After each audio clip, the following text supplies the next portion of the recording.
Picture this, you've done everything right, you found the house, your offer was accepted, financing came through, and you're days away from getting the keys.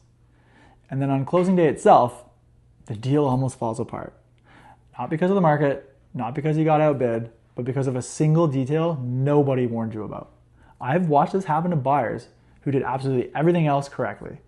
The mistake is so common and so avoidable that it's actually the very last thing I'm going to cover today, because once you understand it, you'll never make it. My name is Sernoskie, and I'm a real estate agent right here in Ottawa. And each day I help buyers and sellers just like you navigate the largest financial transaction of their lives. My contact information is on the screen now in the description of this video below. So today I'm walking you through the 5 most costly mistakes I see buyers make in this market, not textbook mistakes, the ones I actually watch happen on real transactions. So stay with me through the whole video. One of these has quietly cost buyers thousands of dollars, and most of them didn't see it coming until it was almost too late. So here's why it matters more right now, and it might have a couple of years ago. Ottawa's market has shifted. Inventory is up. Homes are sitting a little longer, and buyers finally have some negotiating room again, and that's good news. Every buyer I've watched make one of these was a smart, capable person. And these mistakes happen because the home buying process was never actually explained to them step by step. It's just assumed you already know. So let's fix that, starting with number 1, skipping the home inspection to make your offer more competitive. And I understand why buyers do this. If you're up against other offers, dropping the inspection condition feels like it gives you an edge, and sometimes it does help you win. But here's the math nobody shows you. Skipping a $600 home inspection in this market could actually cost you thousands of dollars. That is a rounding error compared to what you're risking. I've seen buyers forego home inspections and move in to discover knob and tube wiring behind the walls, a furnace that needed replacing within a year, or foundation issues that cost tens of thousands of dollars to properly fix. And none of that shows up in listing photos. And here's a detail that matters just as much. Not every inspector is equally thorough, and a rushed bargain bin inspection can give you a false sense of security that's almost worse than no inspection at all. So who is actually doing the inspection is important. If it's an older home, ask specifically whether they're checking the electrical panel, the furnace's real age, and any signs of water intrusion in the basement. Those 3 things account for a majority of expensive surprises I see after closing. Mistake number 2, budgeting for the down payment and stopping there. This is the one that catches first-time buyers the most, and I say this with real empathy because the math genuinely isn't obvious unless someone walks you through it. Total closing costs in Ontario typically run 1.5% to 4% of the purchase price. An average Ottawa home, that can be $10,000 to $25,000 on top of your down payment, not instead of it. The single biggest piece of that is the Ontario land transfer tax, and here's the part that trips people up. It has to be paid in full, in cash, on closing day. You can't roll it out into your mortgage, and if you're a first-time home buyer, there is a rebate available worth up to $4,000, and I always make sure my clients actually claim it because it's shockingly easy to miss if nobody tells you that it exists. Add in your lawyer, typically around $2,000 in your appraisal if your lender requires one, title insurance, and moving costs, and you can see how quickly that just the down payment plan turns into trouble. My rule for every client, whatever your down payment is set aside an additional 3% in cash, sitting untouched until closing day. If you don't need all of it, great. If you do, you're not scrambling for it at the worst possible moment and scrambling for cash days before closing. This is one of the most stressful positions a buyer can be in, entirely avoidable with one conversation upfront. Quick gut check before we keep going. If either of those first 2 mistakes made you think, wait, I didn't know that, that's exactly why we've made this video. These aren't obscure rules. They're things almost every buyer learns the hard way instead of the easy way. So let's keep the pattern going because the next one involves your financing and it's bigger than most people expect. Mistake number 3, treating a pre-qualification like it's a pre-approval. These 2 words get used interchangeably and they shouldn't. A pre-qualification is a quick, informal estimate based on numbers you self-reported to a lender over the phone or online.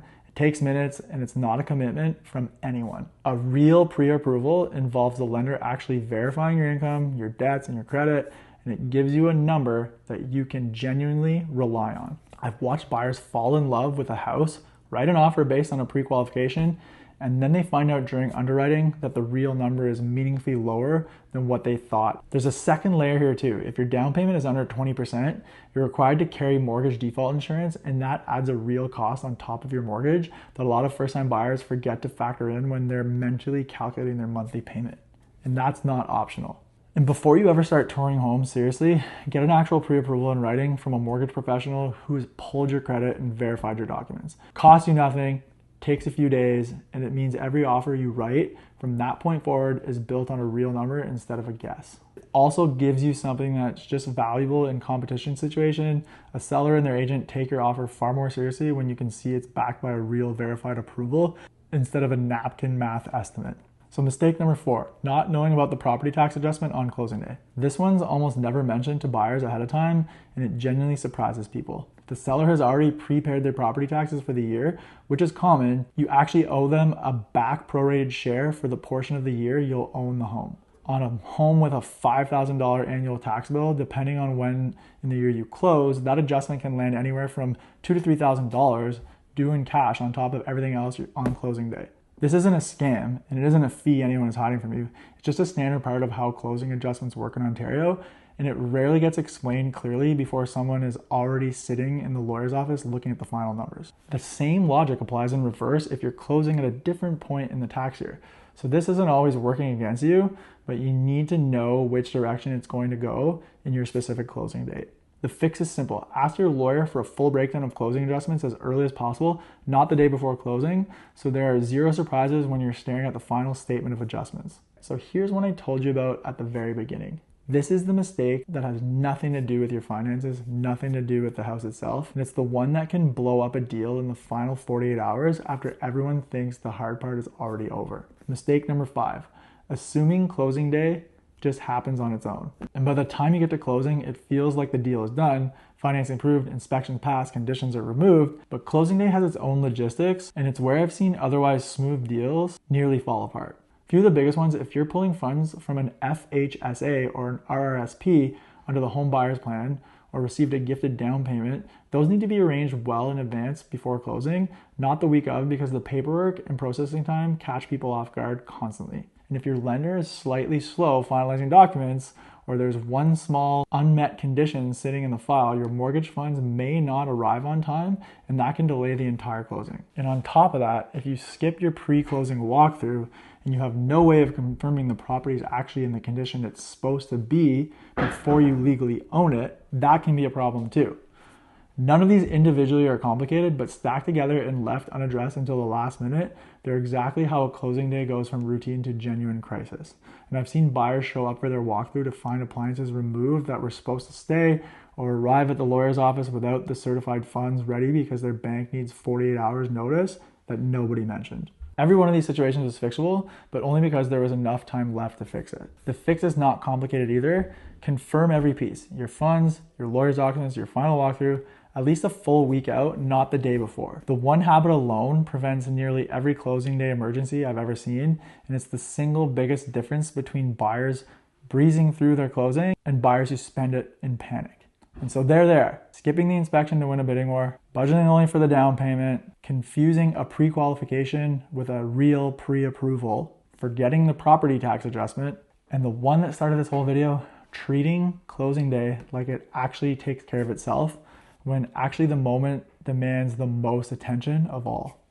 If you're planning to buy in Ottawa in the next few months, do yourself a favor and don't learn any of these the hard way. Every single mistake on this list is 100% avoidable as long as someone walks you through it before it happens instead of after. Drop a comment with where you are in the process. If you're just starting to look, already pre-approved, and I'll tell you exactly what to watch for with your specific stage. If this helped you, subscribe, because I put a new one of these out every week, breaking down exactly what's happening in this market, so you don't have to learn it the expensive way. We'll see you in the next video.